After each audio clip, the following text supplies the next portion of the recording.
بسم الله الرحمن الرحيم. لا حول ولا قوة إلا بالله العلي العظيم. ولا ينفع شيء إلا بإذن الله. توكلت على الله ولا يأتي بالشفاء إلا الله. ما شاء الله لا يصرف السوء إلا الله.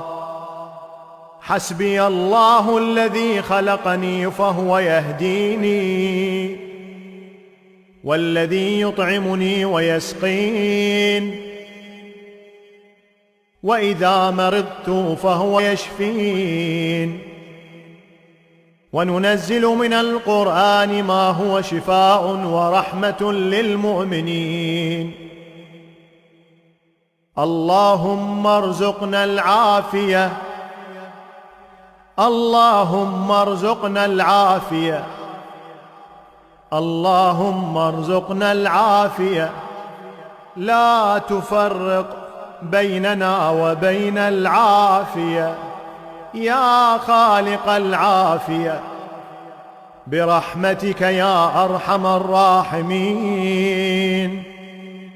وصل يا رب على محمد وآله الطيبين الطاهرين.